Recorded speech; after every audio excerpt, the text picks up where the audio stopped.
વડોદરા મહાનગરપાલિકાના અધિકારીઓ અને સત્તાધીશો પર અધૂરી વ્યવસ્થાને લઈ સવાલો ઉઠ્યા છે. વાસના વિસ્તારમાં લાગેલા બેનર ચર્ચાનું કેન્દ્ર બન્યા છે. વડોદરા શહેરમાં પાલિકા તંત્રના અધિકારીઓ તેમજ પ્રજામતથી ચૂંટાઈ આવેલા સત્તાધીશોના પ્રતાપે ઘણા વિસ્તારના શહેરીજનો પ્રાથમિક સુવિધાઓથી વંચિત રહેતા લોકોમાં આક્રોશ છે.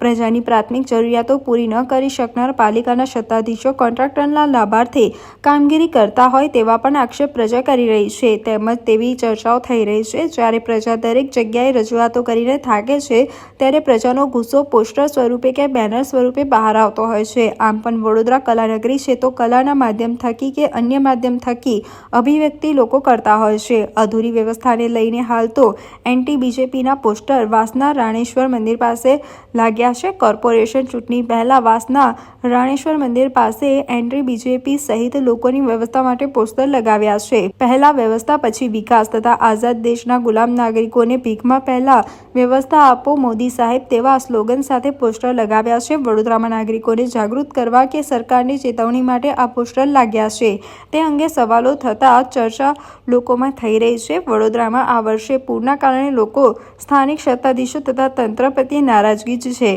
આવનારા વર્ષે વડોદરા મહાનગરપાલિકાની ચૂંટણી પણ છે ત્યારે આ નારાજગી ચૂંટણીના પરિણામોમાં શું અને કેવા પ્રકારની અસર પાડશે તે તો સમય જ બતાવશે. સમાચારોના સતત અપડેટ મેળવવા માટે લોકમત ન્યૂઝને યુટ્યુબ ઉપર સબસ્ક્રાઇબ કરો, બેલ આઇકોન દબાવો અને અમારી સાથે જોડાયેલ રહો ફેસબુક, ઇન્સ્ટાગ્રામ અને ટ્વિટર ઉપર.